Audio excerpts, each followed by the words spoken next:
Okay, I'm Tom Sherman here with Maggie Davidson, and we're going to talk a bit about this area that the Black House is in and where Maggie grew up. And so Maggie, when did you live here? I was born here. I was born 202 Washington Street at home, and same room my daddy was born in. Oh. So we lived. My father ran the orchard for my grandfather down at Lester's Gate. So we were back and forth about the first 5 years of my life. Then we were here 1945, 1944, 1945. So I left in 54, then came back to town. But it was, it's always been home. Yeah. Well, it's an interesting area that has changed a lot, kind of being the center of town from when you were here. Maybe if we could start 3 or 4 blocks to the south and just talk about the railroad and and what was on Main Street, and what was... That was, well, the Huckleberry was right, you could see it from our front porch.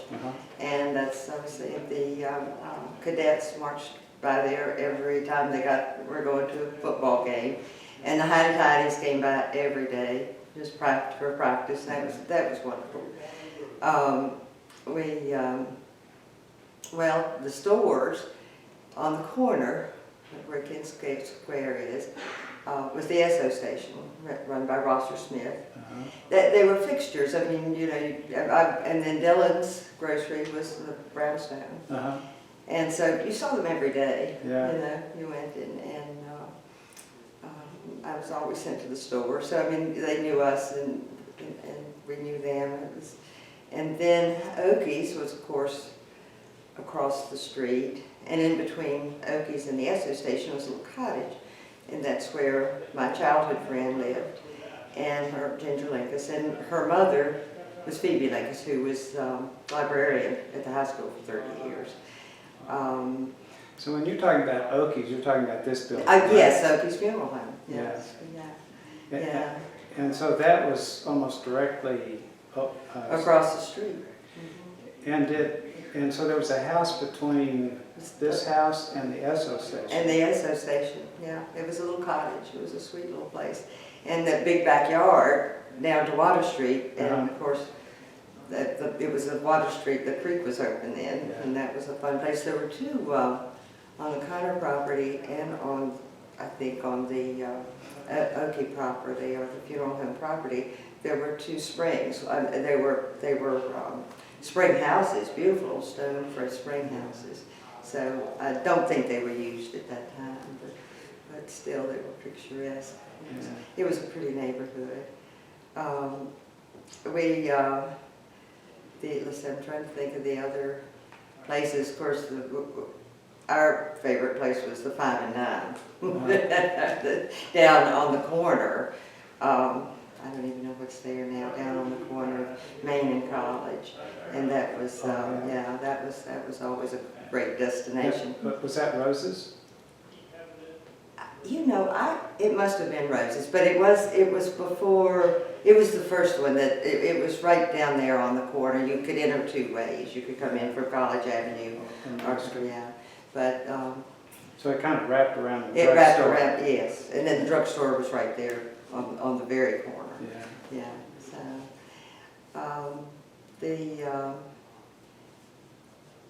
It was Dillon's was a great grocery store. They delivered. That was great. But I was always sent over there for something. There was something forgotten. But had a wonderful butcher, Paul Slusser, and everybody would have Paul cut their meat. He was just exceptionally. He was kind of a town treasurer, I think, in that sense. Because we always. And then. So that wasn't called the Blue Ridge Market Now the Bluegrass Market came later. I think it was in the late 50s. Mr. Dillon retired, and Ms. Dillon. They both were always there. And then, but Paul Slusser stayed on with Sally Oliver, and it was the Bluegrass Market.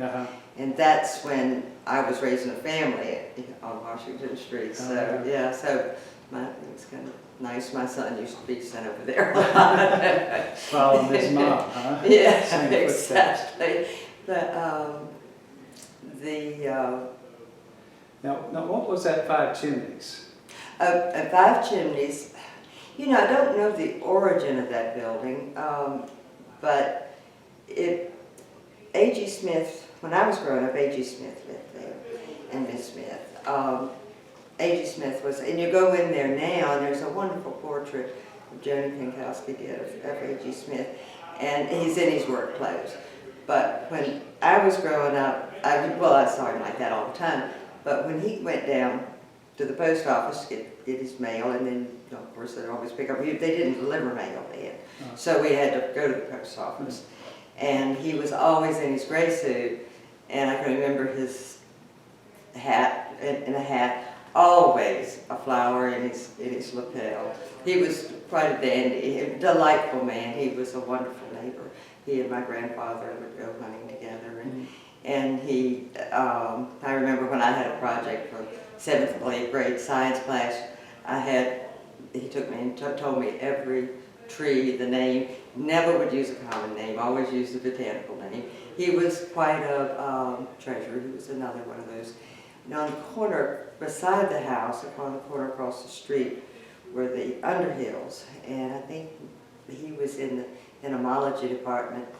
But then when I was young, I would travel from neighbor to neighbor. But I would go down, she would always sit down and bring out the tiddlywinks or the pickup sticks and sit down. And she seemed, she probably wasn't. Yeah. She was probably, you know, but she would sit down and play with me for a long time. I'd go down in the summer and she could peel apples, and she could make my initial out of the apple peels. I've tried it over and over again, can't do it. I don't know how she did that. That's funny. The Castlemans, Miss Ahalt was on and Colonel Ahalt were on the other side going down Washington Street. She was quite a wonderful neighbor. She taught me really almost everything I learned knew about gardening. You go next door was Mr. Castleman. He was head of the mechanical drawing department, I think. And then Ms. Brown, who was another one that always went down the street, always in her suit, always in her sensible shoes and a hat, and they just had a certain, you know. Yeah, it's a different world. It was a different world. Yeah. And across the street from the Castlemans, Mayor Behringer and his family lived for a while. Eventually they moved around the corner. But they had daughters, Elsa, who we call Punky, and Margaret. And of course she was younger than I was, so she was little Margaret and I was big Margaret.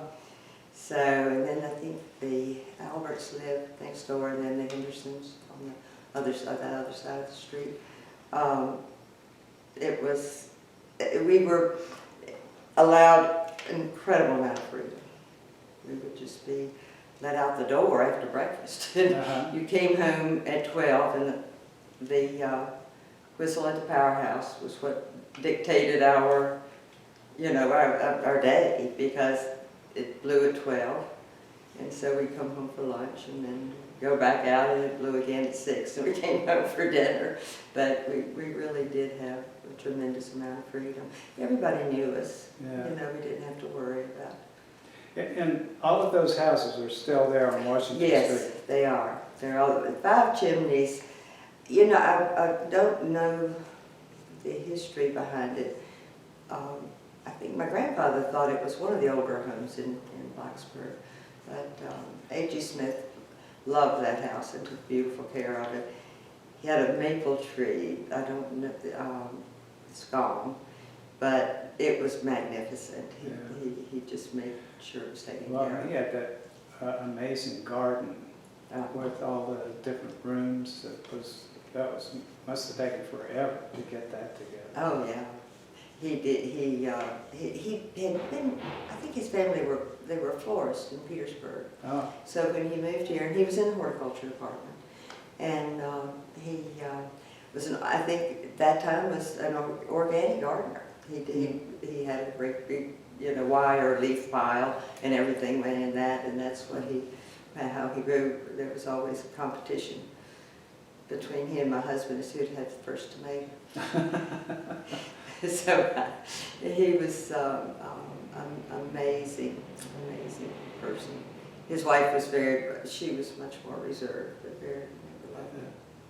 Well, now, going north from your house, Mm-hmm. we come to the property that Thomas Connor House Right. property. So what was here? That was there. It seems like I was told that was, I've read differently, that it was built in 1998, the Thomas House, Connor Thomas House. But I've heard it. Please don't mean 1998. I mean 1998 or 1898. Yeah. Yeah, I think it's older than that. that's what I was told, but I've heard. But and of course that's been a long time, so Yeah. I may have gotten that confused. There was a permanent path between our house and that house because Betty Connor's, the last owner, Betty Connor's mother was my grandmother's first cousin. Uh-huh. So my parents, my father and his family were raised with the children, you know, so Betty Connor and her brothers. They were very close, in fact, Uh-huh. because they were so nearby. And I spent quite a bit of time there when I was a child growing up. It's a beautiful home. I love the staircase. Yeah, it's really It's something. amazing. House. Yeah. Those rooms are huge. Yeah. They seem so. I guess they still are. Still look big to me. Big, Yeah. yes, they're really big, and that's but that, and of course Betty's mother was bedridden with rheumatoid arthritis for years and years. But I would go in. I remember going to visit her, and she was always, you know, they were great people. Uh-huh. Yeah, so. And so you were telling me that the area where the Black House is now was It was just it was just a kind of a open field, really just grown up with kind of trash trees and weeds, and Uh-huh. I think it was in the 70s. Mr. Floyd bought the property and was very nice about asking if, you know, calling us. We still owned the house. We were in Roanoke and we still owned the house, and he asked if he could clear it. And of course we said sure. But and it was kept very nicely, I think, when he had. And you made a Possession. chicken house into a playhouse? There was a chicken house. It belonged to the Connors, and of course, like I say, we were really close. So Betty let me go in there and clean it out, and I whitewashed the inside, and made a little bed and brought all my treasures out there and spent a lot of time there. Oh, nice. Yeah, it was a great playhouse. That's kind of a child's dream. It is. Well, and then it was so protected. Even our house, you didn't realize you were downtown. Uh-huh. There was so many trees and evergreens too. And on the other side of the house, Betty's brothers had made a tennis court. It was a clay tennis court there, and I think it's part parking lot now. Yeah. But it was a clay and tennis court, and so they all played tennis. And then when my boys were young and we were living here, I had it cleared off, and they used it as a basketball court. Uh-huh. But that was, you know, so it was almost like a paradise growing up here. Yeah. Like I say, we played all day and came home, and then in high school, by the time I was in the 8th and 9th grade, you had the basketball games down at the Armory and the football games on Friday nights, and then we went to the movies. Mm-hmm. On Saturday night. That was pretty much our So entertainment. you would walk from the Oh, time sure. you'd walk down to the To grade elementary We school. walked to school, absolutely. And then when they built the high school, and we walked up there, nobody had a car. Oh yeah. We were either on bikes or roller skates. We Uh-huh. did roller skate a lot. But it was kind of difficult with the brick sidewalks. Yeah. A little rough, huh? It was a little rough. Mm. So it was great when they put them all in. That was terrific. We could go over to the mall and skate. Oh, you're talking about Yeah, the to the memorial. memorial, Yeah. the entrance to the tech Exactly, campus. Yeah. exactly. Yeah. Yeah. So it was, no, it was an idyllic almost childhood, Yeah. really. So you would do, when you went shopping or whatever, you would do that right in this area? Oh, sure. Yeah, we would go down, well, there were two hardwares. Remember the name of Riders? There were two hardwares. There was two dress shops, Louise's and another one on College Avenue. But we usually would go to really shop shop for Easter clothes. We would get on the bus. It would stop right in front of Dillon's, right across from Dillon's. And Mother, with her heels and her her gloves and her hat, all dressed up, we would get on the Greyhound bus and go to Roanoke and shop, and then get on the Greyhound bus and come home. Yeah, that was that, and it was for Easter, and then for the football games, for the Tech football games, it was always a new outfit. That's when you. So that would be a day trip to go, Yes. take all day to do it? Take all day. Go in the morning, Come shop, back in and the then come evening. back at night? Yeah.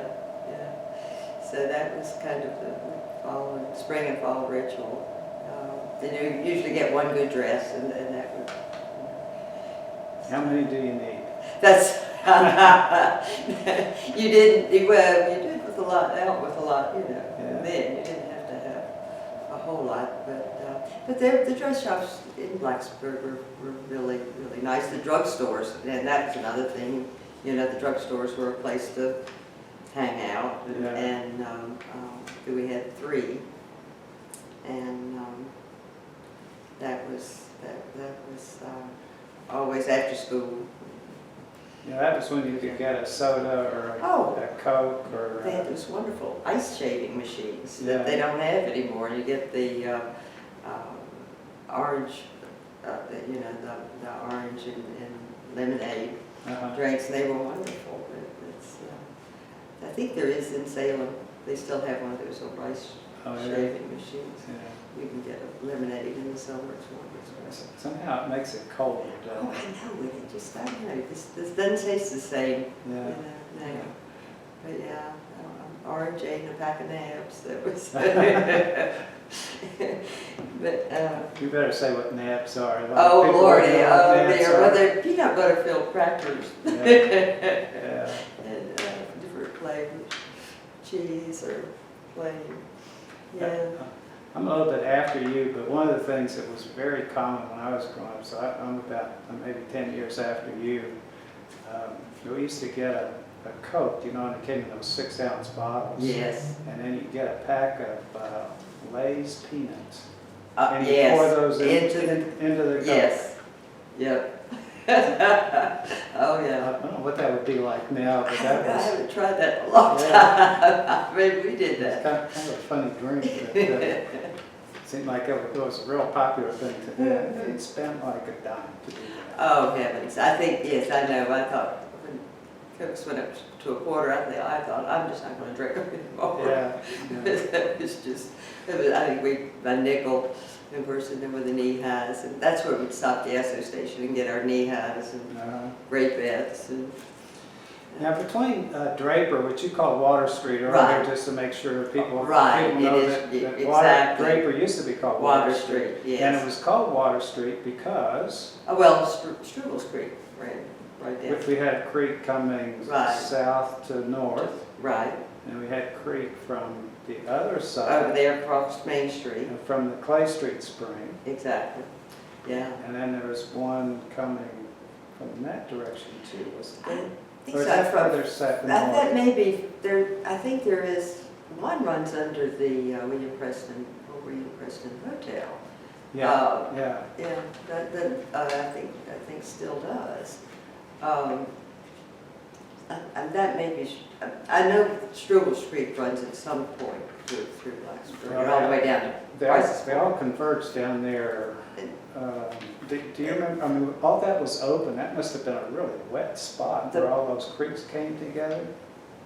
You know, I can't remember that. I do know that we had a pond in the backyard.